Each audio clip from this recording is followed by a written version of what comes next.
Bismillahirrahmanirrahim. Assalamualaikum warahmatullahi wabarakatuh. Allahumma shalli ala Muhammad wa ali Muhammad. Selamat berjumpa kembali dengan seri mata kuliah sejarah Nabi Muhammad sallallahu alaihi wasallam. Dan pada sesi yang sekarang ini kita akan membahas nubuat atau berita atau kabar terkait dengan kedatangan Nabi Muhammad sallallahu alaihi wasallam. Sebelumnya kita sudah pernah mempelajari bahwa falsafah kenabian itu bentuk menunjukkan bahwa yang namanya nabi itu, pengutusan nabi itu bentuk pembimbingan Allah kepada manusia. Karena itu maka nabi demi nabi itu datang silih berganti, dan bumi itu tidak pernah kosong dari keberadaan manusia-manusia langit. Ketika satu nabi sudah selesai masa tugasnya karena jatah usianya sudah habis, sudah wafat, maka sebelum dia wafat pasti dia memberitahu siapa yang menjadi penggantinya. Kenapa seperti itu? Ya karena keberadaan nabi pengganti itu mempertegas atau membuat falsafah kenabian itu masih tetap terjaga. Keberadaan nabi pengganti berfungsi agar petunjuk dari Tuhan tak pernah putus, dan juga penting untuk mengoreksi beberapa penyimpangan yang memang secara natural biasanya muncul pada ajaran agama yang disebarkan oleh nabi terdahulu. Ketika terjadi penyimpangan, maka itu sudah bukan lagi petunjuk dari Tuhan, atau ada petunjuk Tuhan yang didistorsi, mengalami korupsi, mengalami kerusakan, mengalami kekurangan, ada penambahan, ada pengurangan. Karena itu perlu ada yang memberikan koreksinya. Nah, falsafah kenabian menyatakan bahwa petunjuk Tuhan itu sudah diturunkan sejak manusia pertama turun ke bumi. Petunjuk itu diturunkan kepada Nabi Adam sendiri sebagai manusia pertama. Kemudian sebelum wafat, ketika Nabi Adam diturunkan oleh Allah dari surga ke bumi, ada di dalam surah Al-Baqarah kan ya. A'udzubillahi minasyaitonirrajim. Qulna ihbitu minha jami'a. Kami perintahkan turunlah kalian berdua dari surga.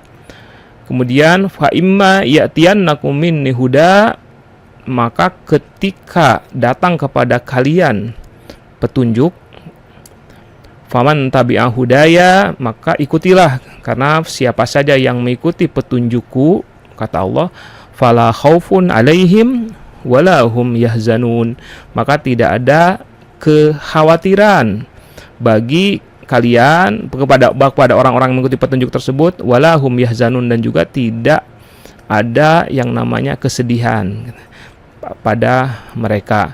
Nah, petunjuk itu sudah datang bersamaan dengan diturunkan Nabi Adam, dan sebelum wafat Nabi Adam mengabarkan bahwa posisinya sebagai nabi berdasarkan pada hadis itu digantikan oleh cucunya yang bernama Nabi Syith.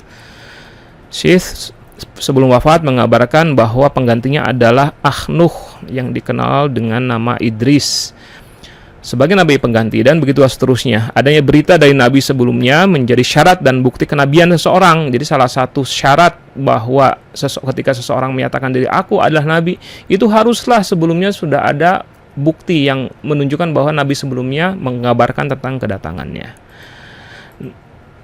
Nah, bagaimana dengan Rasulullah? Kedatangan Muhammad Shallallahu Alaihi Wasallam juga sudah diramalkan oleh para nabi. Bahkan berita tentang kedatangan beliau itu adalah yang paling banyak dituliskan dalam berbagai kitab suci terdahulu. Sedemikian dikenalnya Rasulullah oleh para pengikut ahlul kitab, seakan-akan Rasulullah itu adalah anak-anak mereka sendiri. Di dalam surah Al-Baqarah ayat 146 disebutkan, A'udzubillahi minasyaitonirrajim, alladzina atainahumul kitaba ya'rifunahu kama ya'rifuna abana'ahum. Mereka, orang-orang Yahudi Nasrani yang telah kami beri kitab itu, yaitu Taurat dan Injil, mengenal Muhammad seperti mereka mengenal anak-anaknya sendiri. Dan karena itulah maka nanti kita akan bercerita, akan membahas tentang bagaimana orang-orang Yahudi itu datang ke Madinah. Banyak sekali orang-orang Yahudi dan Nasrani di Madinah, karena mereka tahu bahwa akan datang ke Madinah itu seorang juru selamat di akhir zaman yang akan memimpin mereka, yang disebutkan akan menghidupkan kembali kerajaan Nabi Daud alaihissalam. Nah, kita lihat di dalam kitab Bible bagian Kejadian bab 21 pasal 17 ayat 21, itu diceritakan tentang seorang budak perempuan yang dinikahi oleh Ibrahim. Budak itu melahirkan seorang anak bernama Ismail. Saat berada dalam pembuangan di sebuah padang tandus bernama Paran, budak perempuan itu mendapat kabar gaib bahwa keturunan dari anaknya itu akan muncul sebagai pemimpin dan menjadi cikal bakal suatu bangsa yang besar. Di bagian lain Bible, yaitu kitab Ulangan pasal 33 ayat 2, itu nama padang Paran kembali disebut-sebut. Dikatakan bahwa Tuhan telah datang dari Bukit Sinai. Yahweh came from Sinai and rose from Seir to them. She shone from Mount Paran, dan datang lagi, terbit lagi di Seir, lalu terlihat gemerlapan seperti cahaya di gurun Paran. Itu ada di kitab Deuteronomi pasal 33 ayat 2. Sejarah mencatat Sinai adalah Bukit Tursina, ya, tempat Musa mendapatkan 10 perintah Tuhan. Di bukit itulah Musa diangkat menjadi nabi dan memimpin Bani Israel menorehkan peradaban besar. Seir apa itu? Seir adalah tempat tanaman tumbuh dengan subur, tempat buah tin hingga zaitun berlimpah ruah, dan itu adalah Palestina, tanah kelahiran Isa Al-Masih alaihissalam. Isa Al-Masih lalu memiliki pengikut yang sangat besar dari barat hingga timur. Kemudian Paran adalah Mekah, nama sebuah gunung di sekitar kota Mekah. Jadi Mekah adalah salah satu lembah tandus tak berpenghuni yang ada di sekitar kawasan yang saat itu lebih dikenal dengan nama Paran. Ramalan Bible itu tentu saja merujuk kepada bangsa besar yang dibangun dari kota Mekah, yaitu peradaban Islam. Nah, di kitab yang lainnya masih Bible, ya, yaitu di kitab Yesaya atau Isaiyah atau Yusha, dijelaskan tentang penglihatan Nabi Yesaya, Nabi Yusha, terkait dengan kedatangan dua manusia mulia dengan ciri-ciri kebiasaan menunggangi hewan. When he sees riders, horsemen in pairs, a train of donkeys and a train of camels, let him pay close attention, very close attention. Ketika dia, Yesaya, melihat sepasang penunggang hewan, yang satu menunggang keledai dan yang lain menunggang unta, biarkan dia memberikan perhatian dengan seksama. Nah, para penganut Kristiani sepakat bahwa penunggang keledai itu adalah Al-Masih alaihissalam. Injil Yohanes pasal 12 ayat 14 mengatakan Yesus menemukan keledai muda lalu naik ke atasnya. Lalu siapa yang menunggang unta? Mereka cenderung menghindari penjelasannya, meskipun di kitab Yesaya pasal 21 ayat 13, masih di kitab yang sama, ya, yang tadi bercerita tentang Nabi Yesaya, penglihatannya tentang dua orang mulia yang menunggang kuda dan menunggang unta dan menunggang keledai. Itu disebutkan bahwa orang mulia yang menunggang unta itu berasal dari Jazirah Arab. Ada di Yesaya pasal 21 ayat ketiga dan seterusnya sampai ke 17 atau 18. Bahwa orang mulia itu berasal dari Jazirah Arab dan berasal dari kabilah yang punya tradisi memberikan perlindungan kepada para tamu. Dan itu kan salah satu tradisi yang sangat terkenal pada orang-orang Quraisy itu adalah tradisi siqayah. Siqayah itu artinya adalah memberikan air minum kepada para peziarah, dan itu juga menjadi salah satu kehormatan yang dimiliki oleh pemimpin kabilah Quraisy yang ketika Rasulullah lahir itu dipegang oleh kakeknya, yaitu Abdul Muthalib.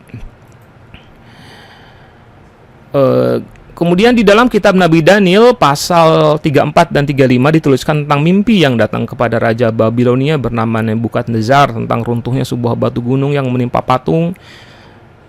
Patung-patung itu terbuat dari besi hingga hancur jadi debu. Turut juga hancur patung yang terbuat dari tembaga, perak, dan emas. Sedangkan batu gunung yang sudah menghancurkan patung itu menjadi sebuah gunung besar yang memenuhi seluruh bumi.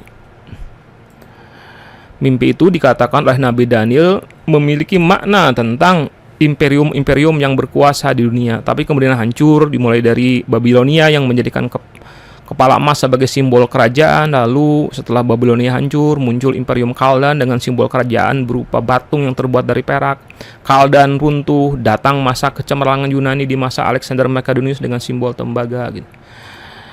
Dan menjelang kelahiran Isa Al-Masih, Imperium Romawi berjaya pada masa pemerintahan Pompeius. Imperium ini menjadikan besi sebagai simbol kejayaan, ya, dan pada saat yang sama di barat dan di timur selama berabad-abad lamanya Imperium Bizantium di barat dan Imperium Persia Sasania di timur berkuasa dan saling bersaing untuk menjadi penguasa dunia. Lalu apa yang disebut dengan batu gunung? Nabi Daniel mengatakan bahwa batu gunung merujuk kepada peradaban gurun dan bebatuan yang menjadi corak geografis Jazirah Arab Mekah. Jadi Nabi Daniel meramalkan bahwa dari kawasan Jazirah Arab yang dengan karakteristik gunung batu yang dihuni oleh para penggembala unta akan muncul peradaban sangat besar yang menghancurkan berbagai peradaban besar lainnya. Justru peradaban batu gunung itulah yang akhirnya akan menguasai dunia. Nah, ada lagi dari kitab Perjanjian Baru, Yahya pasal 16 ayat 23. Suatu hari Isa Al-Masih mengumpulkan para sahabat setianya dan berkata, sangat banyak perkara yang ingin kukatakan, tapi sekarang ini kalian tiada dapat untuk menerima dan menanggungnya. Sampai saatnya ketika datang kepada kalian ruh kebenaran, ialah yang akan membawa kalian kepada segala kebenaran. Ia tidak berkata-kata atas kehendaknya sendiri. Ia hanya mengatakan apa yang didengarnya. Ia juga akan mengabarkan hal-hal tentang masa depan. Itu ada di kitab Perjanjian Baru Yahya pasal 16 ayat 23. Nah, tentang ruh kebenaran ini sebenarnya sudah dikabarkan oleh Nabi Musa. Kalau tadi kan kita berbicara tentang kabar yang disampaikan oleh Nabi Isa. Bagaimana dengan Nabi Musa? Ya, Nabi Musa juga mengabarkannya ribuan tahun sebelumnya. Mengabarkan hal yang sama, dan itu tertulis di dalam kitab Ulangan atau Deuteronomi. Pada pasal 18 ayat 18, firman Tuhan kepada Musa bahwa di akhir masa aku kelak akan menjadikan bagi mereka itu seorang nabi yang berasal di antara saudaranya. Maksudnya saudaranya itu adalah merujuk kepada Nabi Ishak ya, sebagai nabi atau awal dari kenabian Bani Israel itu kan bercabangnya dari Nabi Ibrahim itu kepada Nabi Ishak. Saudaranya itu berarti siapa? Ya, Nabi Ismail. Jadi dari keturunan Ismail itulah akan muncul seseorang seorang nabi di akhir zaman. Nabi itu seperti engkau, aku akan memberi segala firmanku dalam mulutnya, dan ia pun hanya akan mengatakan kepadanya segala yang kusuruh akan dia. Dan dia adalah ruh kebenaran. Nah, ini ruh kebenaran ini sebenarnya di dalam Al-Quran juga disebutkan ya, tentang siapa ruh kebenaran itu di dalam surah An-Najm. A'udzubillahi minasyaitonirrajim, wa ma yantiqu 'anil hawa in huwa illa wahyun yuha. Bahwa dia tidak berbicara, Rasul itu tidak berbicara atas dasar hawa nafsunya. Dia hanya mengatakan yang berdasarkan kepada wahyu yang diturunkan kepadanya. Nah, para pengikut Nabi Isa itu awalnya mengira bahwa yang dimaksud dengan Nabi dalam kata-kata Musa itu adalah Al-Masih. Tapi ternyata Al-Masih sendiri malah mengabarkan bahwa perkara yang berat itu akan disampaikan oleh seorang lain bernama Ruh Kebenaran. Dan manusia mulia yang dimaksud oleh Isa Al-Masih alaihi salam itu adalah Rasulullah sallallahu alaihi wasallam. Jadi itulah beberapa nubuat atau kabar yang disampaikan oleh nabi-nabi terdahulu sebagaimana yang tertulis di dalam kitab-kitab suci mereka tentang kedatangan Rasulullah Shallallahu Alaihi Wasallam. Sekian yang bisa saya sampaikan. Assalamualaikum warahmatullahi wabarakatuh.